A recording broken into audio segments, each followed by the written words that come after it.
The Paratus Intervention, Chapter 8. We're getting too old for this shit, Larry. Anne picked up the battle rifle, locked the bolt back, checked that the chamber was clear, inserted a high-capacity magazine, released the bolt, chambering the round, and confirmed the safety was on with her thumb in a clock-like rhythm. Larry hiked his thumb over his shoulder to point at her, insisting, "Speak for yourself." Yeah, Vance said. Annie Oakley there just better be glad that I happened to be clever enough to hold back 3 of these bad boys from the great confiscation. Me only having the 2 hands and all. It was quite the risk. "Aw, what's wrong, Vance?" Anne asked, shoulder-slinging the weapon. "You don't like it when girls play with your toys?" "As a matter of fact," Larry cut him off. "Hey, that tracker still shows him in the same place?" "Yup," Vance answered. "And our own still diverging along with their new hosts in the alleyways across town." "I still can't believe the group had us all implanted with trackers," Anne mused in disgust. "Good old mandatory corporate government alliance healthcare," Vance laughed. "We technically don't even have the right to have them removed from our own bodies." "Or the right to bear arms," Larry said, chambering around and slinging his own rifle. "But here we are, guilty on both counts." "We've still got about 20 minutes before the police drones start clearing from our flight path," Vance answered. "If anyone has a better plan or wants to change their mind, now's the time." Larry looked to Anne. Anne shrugged, then looked to Vance. Vance asked, "Any of that pie left?" "Not since the last time you asked and ate the last piece," Anne reminded. "All right," Vance reflected. "Real apples. How about that?" They took the fire escape out the rear of Vance's city apartment and wound their way through a couple of alleys before slipping through a cut in a fence into the middle school soccer field where Larry's helicopter awaited them. No one had said a word as they skulked through the stillness of the late night cold. Anne and Larry began a basic pre-flight as Vance stuffed himself into the cramped back seat. Anne took the co-pilot position next to Larry as the work continued. Switches, knobs, and levers were adjusted as nods and glances were traded. When they paused, Larry took Anne's hand, and the trio joined the stillness of the deep night until, at last, Vance said, "Time." The helo lurched into the air, slow and subtle, heading away from the city toward the former Statue of Liberty, but veered away to the right before her re-sculpted naked left breast could be clearly seen. The wide arc curved around just past 125 degrees, leveled out, and made a beeline for the familiar helipad of the Paratus Group building. "Your own damn people," Vance groaned, "the whole damn time." "It wasn't a bad plan, really," Larry admitted. "Well, I'd like to think I couldn't have been played by a bad plan anyway."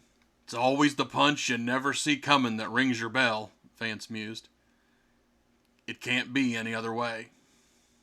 "Moved us off-site," Anne said in agreement. "Had us thinking we were the shield, limiting the findings of this intervention from exploitation, while they themselves were exploiting it every inch." "To what end?" Vance spoke the question on all their minds. "I suppose we're about to find out," Larry supplied. Anne sighed, offering, "Let's hope that's the way it goes, anyway." 3 minutes later, Larry had landed the helo, and Anne and Vance were out an instant after touchdown. Anne knelt next to the vehicle, weapon pointed towards the roof entrance, and Vance went forward, careful not to cross her line of fire, and posted up next to the door. As soon as it swung open, Vance slammed it back into the face of the first guard, then stepped around to hold his weapon on the 3 of them staggered in the stairwell. Larry joined Anne, and they advanced to back him up versus the guards. "I don't want to decide whether or not I want to shoot you," Vance yelled to the guards, "so don't make me. You won't like it." All 3 of the guards had a rifle barrel trained on them, as Vance, Anne, and Larry backed them down the stairwell. Larry opened his mouth to say something, but no words were spoken. One of the guards began to raise his pistol, and Anne shot him 3 times. Larry and Vance opened fire as well. In less time than it took to describe it, all 3 guards were riddled with holes, dead or dying. Vance vaulted half a flight of stair, and was pushing open the door out from the stairwell into the building. Larry was grabbing the pistols off the bodies. The fire alarm began to sound. Any hearing that had been spared by their use of suppressors was undone by the sonic wail and warble of the alarm. The flashing strobe effect that accompanied it only served to confuse matters more. "It's on now," Vance shouted, waving up the others to join him. He was, Anne stammered as Larry guided her down the stairs. "You did good, Anne." Larry followed her through the doorway, attempting to reassure her. Anne stopped, holding the door open. I can't do this," she said, looking to the ground. "What?" Vance shouted. "All right," Larry said, touching her shoulder. "Go look after the helo. Do what you can." She looked up at him then, kissed him gently to the side of the mouth, and turned and went. "We've got to go," Vance insisted, repeating, "It's on now." "Right," Larry agreed, charging ahead. "On me." Vance followed him, turning and turning again down 3 connected hallways to the elevator, and both men trained weapons on the door. Slapping the button, they opened. The compartment was empty. "They actually opened with the fire alarm on," Vance said with some surprise. "I guess there is something to this after all." "Just watch," Larry stated as he entered the elevator compartment. Vance stepped in behind him, turning around as he went, and pocketed himself to the other side of the doors, aiming back down the hall. Larry depressed the top floor button. The stairs down from the helipad bypassed a large volume of the building that could have been 2, 8, or 9-foot floors, essentially hidden from the rest of the building, only accessible via the central elevator, and only when the correct combination of buttons were entered. Holding the top floor button down, Larry pressed the other floor buttons in rapid succession. They were elevated to the top floor. The chime sounded, the compartment halted, the doors opened, and "Grenade!" Vance shouted, kicking the bouncing cylinder back through the doors it had just entered with an expert precision that would have made professional soccer players stand up and cheer. It exploded out in the room beyond, and another did as well, as Larry came up from the crouch and cover he had reflexively hunkered into in the corner of the compartment. The large room they scanned, exiting the compartment, was an open floor plan, nearly 20 feet floor to ceiling. It was immediately recognizable as an off-book research and development laboratory, with small-scale production and impromptu warehousing. Modified versions of otherwise familiar intervention tech was strewn everywhere, as were more bizarre devices and equipment. Among them were the shrapnel-blasted bodies of 4 more security guards. "Nobody fucking move!" Larry yelled. "I don't think that's an issue, Lair," Vance whispered, only then realizing that his hearing was compromised, grabbing Larry's sleeve high up on the shoulder and pulling him along into cover behind a workstation as pistol fire barked back at them. Bullets plinked into objects in their vicinity, but Vance had acted fast enough that neither were hit. Larry nodded a thank you as both men, on their haunches, moved to opposite ends of the desk between them and their new assailant.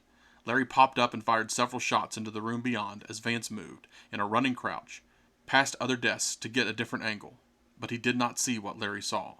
It was the spook, who allegedly was not a spook, but who promptly vanished a month after the NICED project was up and running.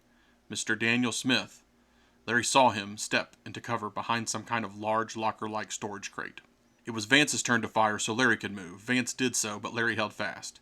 As Vance ducked back down, Larry watched Mr. Smith step out to fire. He stepped out right into the front sight post of Larry's aimed rifle and was immediately shot in the right hip and left shoulder, falling to the ground.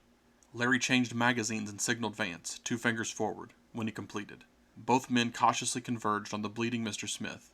Vance kicked away the dropped pistol Daniel Smith was reaching for, as Larry stepped on his hand and shouted, "What the hell is all this, Smith?" Daniel Smith laughed through bloody teeth and thinly disguised pain before shouting his reply. "It's you. It's all the work you'd never do. It's everything you've ever led the group to that we've had to go on without you to develop." Larry placed his rifle barrel at the man's jaw and demanded, "To what end?" "We've outpaced ourselves," Daniel Smith admitted, continuing. "The human race was leveling off, and people celebrated it. The least stood on the shoulders of the great, made better, and completely unearned. To what end? You ask, and we asked ourselves the same question. To complacency? To stagnation? To the end of the human race? Burn out before its time? What comes next is a gift. Your gift to the world, our gift to you." Vance walked over to the pistol he had just kicked away and picked it up.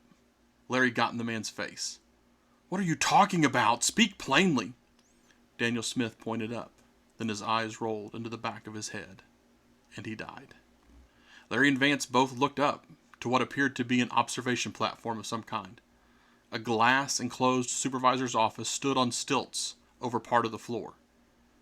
There were stairs up one side of it, so the two men, working their jaws and batting at their ears against the obnoxious sensations of, hopefully, temporary hearing loss, proceeded in that direction.